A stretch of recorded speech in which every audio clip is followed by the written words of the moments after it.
right. Good evening. The regular meeting of the Joint Land Use Board for the Borough of Lindenwold, Thursday, July 22nd, 2021 is called to order. I wish to announce that the open public meeting known as the Sunshine Law of 1975 has been complied with. The notice of this meeting was advertised at our reorganization meeting, at which time our official newspapers were notified. Copies are placed on the bulletin boards. Okay, everybody please rise for the flag salute. Pledge allegiance to the flag of the United States of America, to the republic for which it stands, one nation, under God, indivisible, with liberty and justice for all.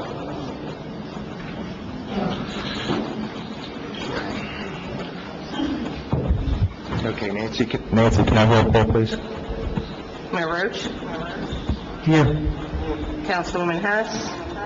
Mr. Wells? Here. Mr. Vandergrift? Ms. Jackson? Here. Mr. Dawson? Here. Mr. Poley? Ms. DiDomenico is here. Ms. Prodish? Here. Mr. Lankowski? Here. Okay. Next, can I have approval for the minutes for June 24th, 2001? So moved. Can I have a second? Second. Have a roll call. Mayor Roach? Yes. Mr. Wells? Yes. Ms. Jackson? Forgot Joe was here. Mr. Dawson? Yes. Ms. DiDomenico, abstain. Ms. Prodish? Here. Yes. Mr. Lankowski? Abstain. Okay. Next, I have resolutions JLUB 21-3. Can I have a motion? So moved. Can I have a second? Second. Can I have a roll call? Mayor Roach? Yes. Mr. Wells? Abstain. Ms. Jackson? Yes. Mr. Dawson? Yes. Mr. Lankowski? Abstain. Next on our agenda is JLUB 21-4. That's Woodland Village. Can I have a motion? So moved. Second. Can I have a roll call, please? Mayor Roach? Yes. Mr. Wells? Yes. Ms. Jackson? Yes. Mr. Dawson? Yes. Mr. Lankowski? Abstain. Okay, next we have JLUB 21-5. That's James Mayfield. Can I have a motion? Make motion. Can I have a second? Second. Can I have a roll call, please? Mayor Roach? Abstain. Mr. Wells? Yes. Ms. Jackson? Yes. Mr. Dawson? Yes. Mr. Lankowski? Abstain. Okay, new business. Before we begin tonight, I'd like everyone to know the procedure. The applicant will come up, and he will come with his engineer and his expert witnesses. We will listen to what they have to say, and then at the end of at the open public portion of the meeting, we ask that you come up to Mike, state your name and your address and your concern. And we just wish everybody would be civil and take your time. Try not to repeat things over and over again. We'll try to get through this together. Okay? Thank you. Okay. First is new business is application JLUB 21-6. That's Prodigy Games at 110 Whitehorse Pike, Block 122, Lot 9. It's a change in use from empty building to store. Caitlin? They're not here tonight, right? Right. They're not here. Requested to be... They requested a postponement until August. All right. Do we need a roll call for that? So we're going to that packet. All right. All right. Okay. All right. So if there's anybody here for that application, they did request a postponement. That will be heard in August. Okay. Next on our agenda is application JLUB 21-7. That's United Paving on Wagner Ave, Block 257, Lot 1. This is a use variance. Mr. Chairman, I have to recuse myself from this. Okay, are they here? Yeah, they are. Okay. Where's Pat? Will they come forward? Yeah, yes, Fabian, come forward, please. Do you want to explain why the mayor has to recuse himself? Pardon me? Nancy's asking you to explain why the mayor is recusing himself. Okay, yes, I am going to explain a little bit to the people in attendance here about a use variance. First of all, thank you for coming. Citizens' input is always very important for the board. A use variance is a more difficult type of zoning relief than you can get, and it requires the positive affirmative vote of 5 members on the board. When we have a use variance, the mayor and the councilwoman Hess, who is also on the board, have to recluse themselves. Because the reason being is that if the applicant is denied a use variance, he can appeal it to the town council. So those 2 members cannot be part of the decision-making. So that leaves the board with 7 members. And out of the 7 members that can act, to grant a use variance, you have to have 5 positive affirmative votes.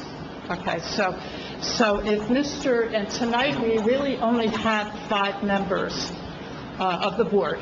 So I do have to speak with Mr. McAndrews about that. Typically, it would be 5 affirmative votes out of 7 members. We only have 5 members tonight.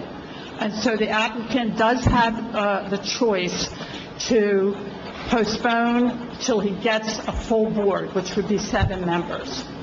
So I haven't been able to speak with Mr. McAndrews, who is the counsel for the applicant, but as soon as they come forward, we'll let them know. And he may opt to proceed tonight, or he may defer to have his matter heard when there is a full 7-member board.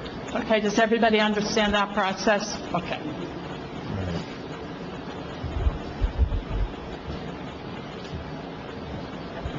Where'd you go?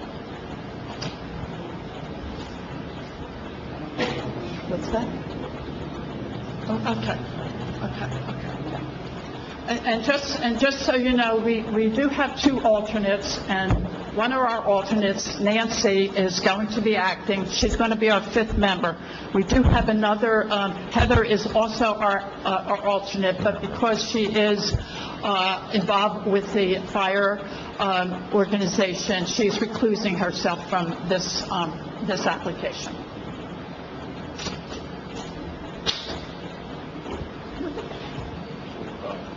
There's 5. Where did they go? Where's McMahon? Maybe they're over there. I don't know. Yeah, they look back there. We are ready for you. You're coming, Kate. Here they come.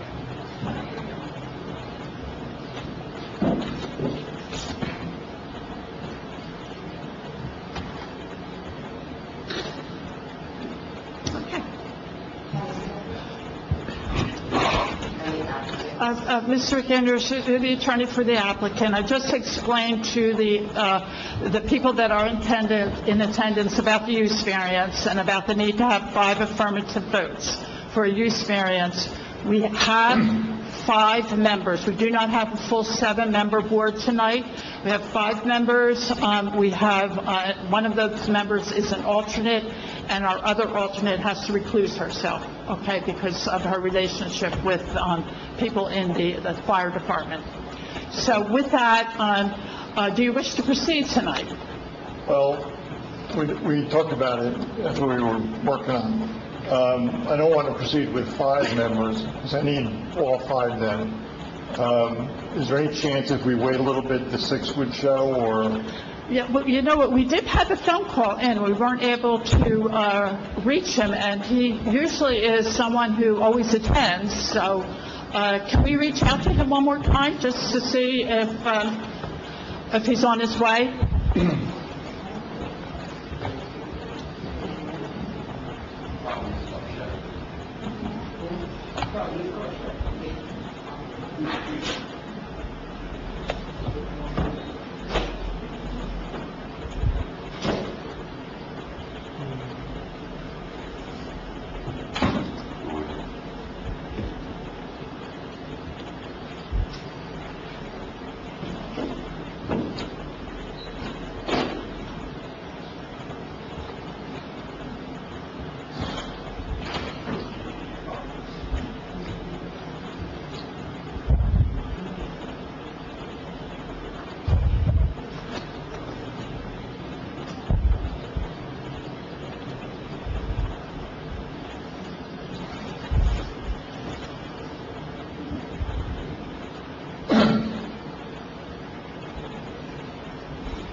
is up.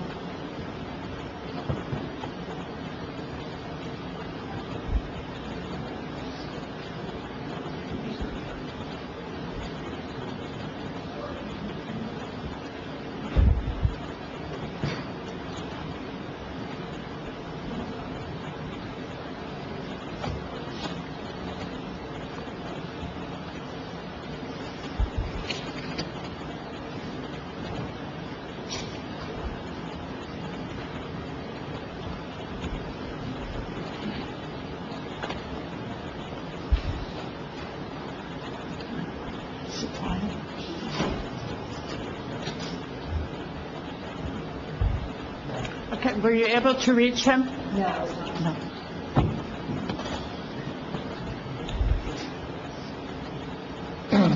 If we're stuck with 5, or at 5, I don't mean stuck with. No, but, we just have 5, and yeah. one of them is an alternate, so that's what we have to hear the matter tonight. I think the better way to go is to continue it. While we're here with people who are interested, we'll try to meet outside and explain what we're doing at least, but we'd like to be continued to next time.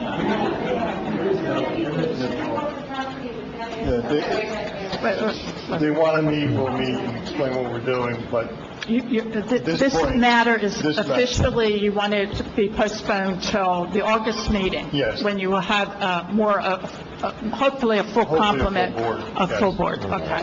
And you just indicated that you'd be willing outside to talk if any members of the Anyone public wants- wanted to they ask want to, questions. obviously they Okay. want to. That's fine. So, but anyway, when we come back in August, the process will be here, the order will be, the applicant will put his case on with his professionals, and you will be able to come forward and cross-examine the professionals, okay? There'll be an engineer and a planner, engineer and planner. Our engineer is the planner. And so- planner. You'll be able to cross-examine them, and that is to ask them questions based on their testimony. When that part is finished, then you can come forward on your own and make your own statements, okay? And you'll be under oath, and by the same token, the applicant's attorney can cross-examine you if you say something that they want to challenge. So, and that's the process typically, and it's like the board said, we like to if the testimony becomes repetitive, the board does have, the chair has the discretion to limit people in terms of the amount of time, okay? So we apologize for that. This was unexpected. Nancy and I anticipated all day long that we would be good to go tonight, and some things happened today we were not anticipated. I have a quick question about this. You said there's supposed to be 7, but 2 people need to excuse themselves. No, our full board is actually 9, okay? And the 2 people that have to recuse themselves by statute are the people that are members of the governing body, and that's the mayor and Councilwoman Hess. So that gives us 7 members, and that's the board, and we really only have 5 tonight. When is the August meeting? Fourth Thursday. Fourth Thursday, 26th, I believe. Okay. August 26th, and so, you do not need to renotice. Everybody here, it'll be on the website. This will be adjourned till that date, same time. How about if we continue the application, excuse me, how about if we continue the application, then we open to the public and answer some questions instead of everyone? Continue this application? Not, well, you want to continue it till next August, right? Oh, yeah, okay. And then we'll answer everybody's questions, all right? Yes. All right, because Yes. everybody's answering questions. Okay. All right, so we need a motion to continue this application. Motion? Second. Second.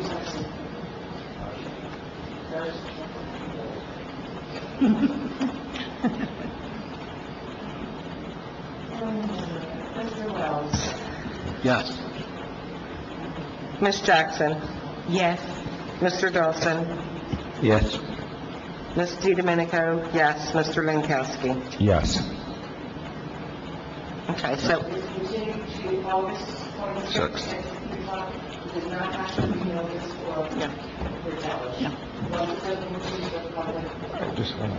Okay, and again, we apologize for the inconvenience. This was completely unforeseen on our part.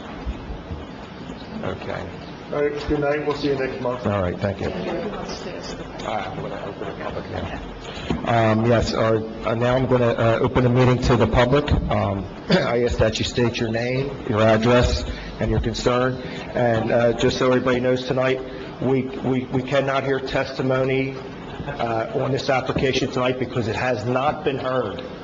We'd like you to save your concerns for the August 26th meeting. That's when the board will be able to listen to your concerns about why you're discontent with this project. But for any questions about the proceedings tonight, we can answer questions about the procedures and about what happened tonight. Okay. Go ahead. Yes, and specifically to the solicitor. You understand, we can't, Frank Lugate, 17 Ashburn Avenue. All right. In Lewiston, also known as Lindenwold. My question is there a given amount of postponements, okay, either by the borough or the applicant? Like, obviously, this is the second postponement on this. Yeah. The first one was with regard to, because we were under the state order, so the hearing had to be done remotely. And I have to say that there's not too many land use attorneys with having a use variance that could be contested that would ever have a hearing that would be done remotely. Okay, so that was pretty standard a request. And so this is the first. To answer your question, no, there isn't any definitive, like you can get 2 postponements. What an applicant is entitled to is a full board, okay, to hear, because his odds are he's got to get 5 out of 7. So with 5 on 5, he's got to hit a home run 100%. And so most attorneys will wait and postpone to get better odds, maybe 6. And we were hoping that we would get 6. The last gentleman, we thought maybe was on his way to the hearing. And hopefully we'll try our best to get 7 so we'll be ready to go next month. Okay. And my second question is, when was the latest master plan done or reviewed? Well, Well, what my question is it was redone last year. 20. 17-ish? 2017. No, It's been done in the last 10 years. 19. okay. Which is a statutory requirement. Okay. And part of that and part of this board is to conduct that, am I correct? Yes. Okay.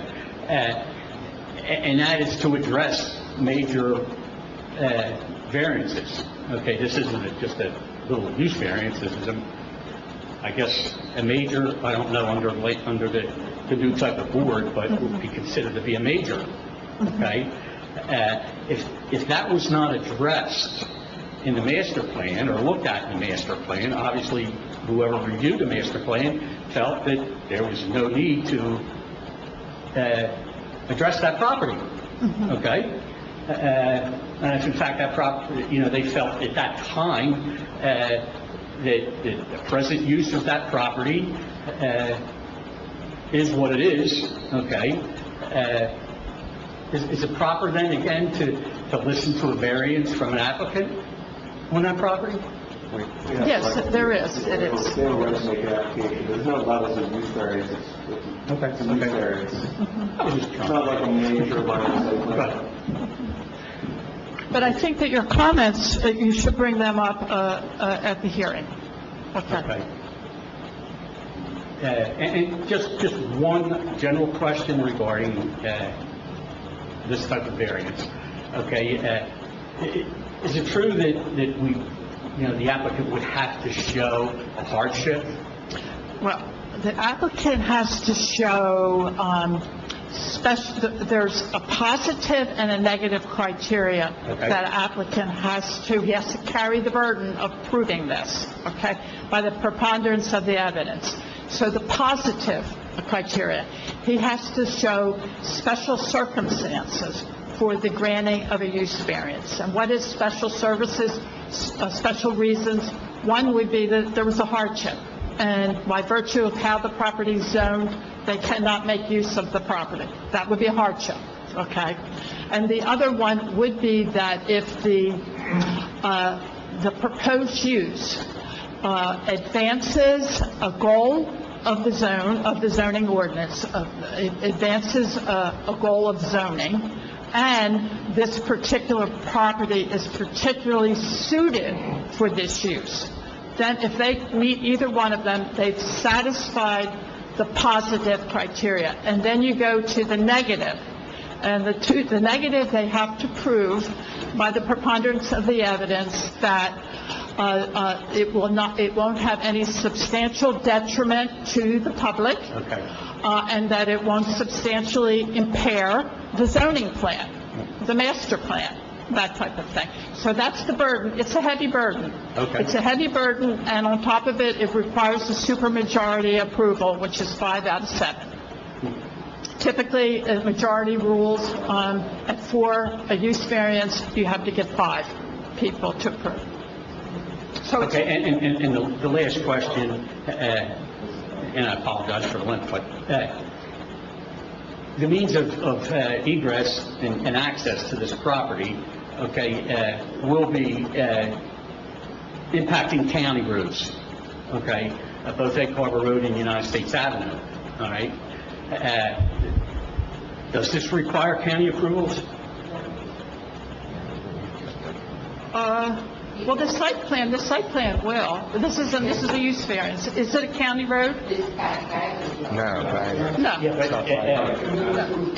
Obviously, there are undersized roads for this type of, Yeah. not to get into the aquifers. Right, and he did take off the approval. We're not saying we're getting, we're not saying we're not, because we haven't heard the applicant. Only if it's one account road. Where they're doing access to them, or they're driving the account road, no, they do not need it. And if they're accessing site on the side of county road, they do not need it. Unless they're directly impacting a county facility with an access to a county road or improvements along a county road or on county property. Okay, at that time, do they have to show that these roads are in the condition that they can handle that type of a variance? That would be subject to a site plan application, which is bifurcated in this case. We're trying to obtain a use variance without a site plan per se. There's no site plan application. So it's like typically people, when they go for a use variance, try to cut a cost, they'll come in, they have a concept plan or a variance plan, they'll come in and try to get the use variance, and then it'll be subject to a site plan approval. If they were to get that approval, then they'd have to come back for a site plan, which would address all the site-specific design issues, like the width of the driveway, whether you make a back turn, what kind of pavement you're going to put down. You only get the use before they get the site plan approval. Okay, so if they get the zone, But you could ask them those kind of questions during the course of the use well, variance. obviously, okay, if it is granted, okay, the zone, okay, is changed, okay, then anything, he could sell that property and anybody could come in with any type of a use that's fits that zone. Am I correct? No. He would only have rights to use it as that use. If it's a use variance, it doesn't change the zoning of the property from residential to commercial. It just gives him variance from the zoning criteria for the R1. It would give him the right to use it as that specific use within the R1 zone. It's not changing zoning per se. Does that make sense? Well, he's on the property. He's on the property. Somebody couldn't come put a chemical plant or something else that was a store. So someone can come in and put another paving plant. Paving company, yes, but it couldn't be bigger than what he was approved for. No. If that makes sense. It would have to be similar. Oh, yeah.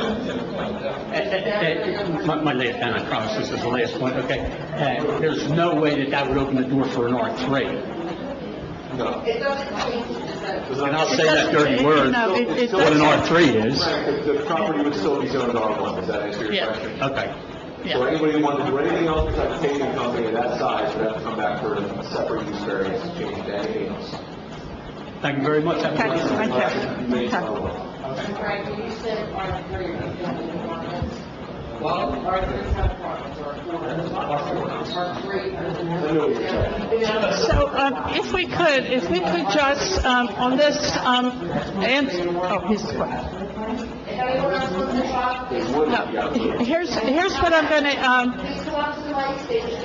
you can come up to the mic, sir, but here's what I do want to say. Let's not talk about this particular application. If we want to talk questions about the procedure and about a use variance and the impact, those types of things, but anything unique to the application, let's wait and have the applicant here so that they can respond to your comments. But he is applying for a variance to change it to a commercial property. He's done. He can't do that. He can only get a variance. That specific use that he's applying for the variance, Yes. it's still zoned residential. Yes. It's still rezoned residential. So a use variance does not make this a commercial zone, a commercial property. It's still a residential zone that has a specific use. He has a variance from the requirements of the R1 zone just for that specific use that he applied for. Asphalt. There are many uses that are permitted in a C1 zone, or the B1, we call it B1, B2, neighborhood business and highway business. He can only use the property for an asphalt company or anything that's permitted in an R1 zone, which is basically a single family dwelling. That's it. It's an asphalt company permitted in a residential. No, that's why he's here. He's seeking a variance from the requirements of the R1 zoning district.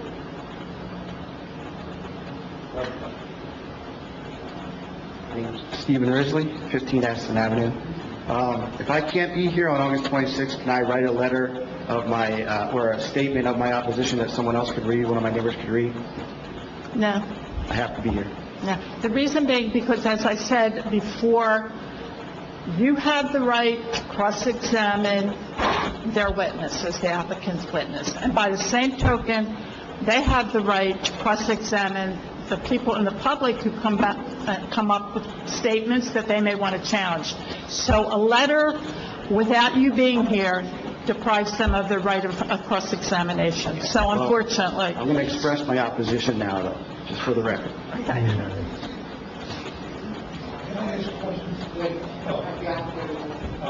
My name's Debbie Canan. I live at 807 United States Avenue. Can we get a copy of this transcript from today? The minutes? Yes. From today? Yeah, they'll be on the website. They don't go on the actually do that, then they have to be approved by the board next month. Then they go on the website. They'll go on the They website. just turn around from there. Okay, thank you very much.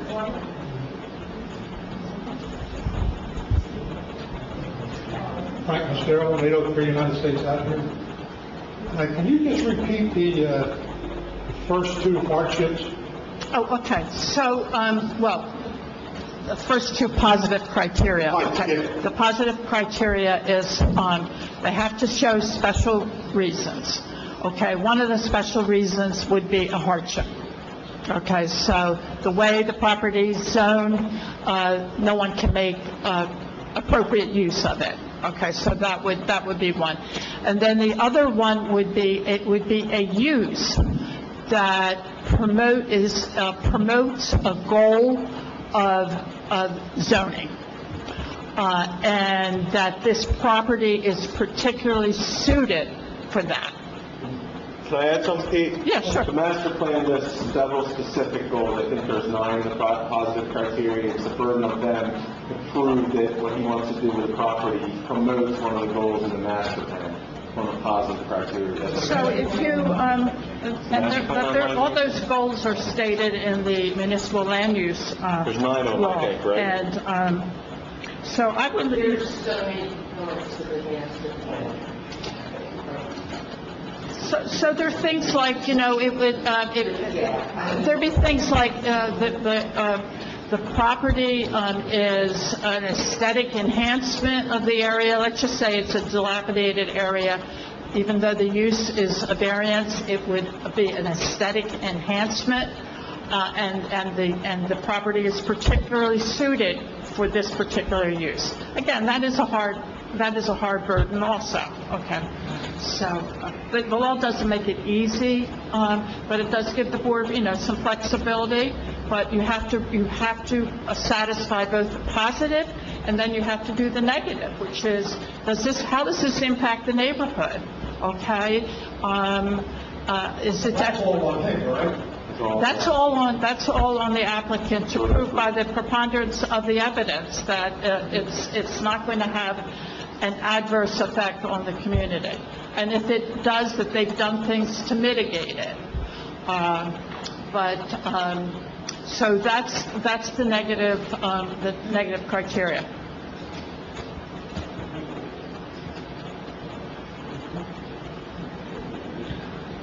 Okay, anybody else from the public?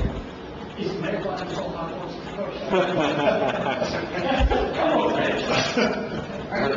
heard the former member was. Yeah, it's hard show.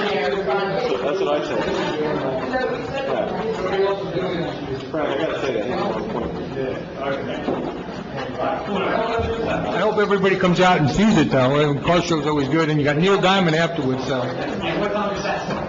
Neil Diamond, I believe, starts at 8. Okay, thank you for your questions and your interest. Yes, thank you, everyone. We'll see everybody August 26th.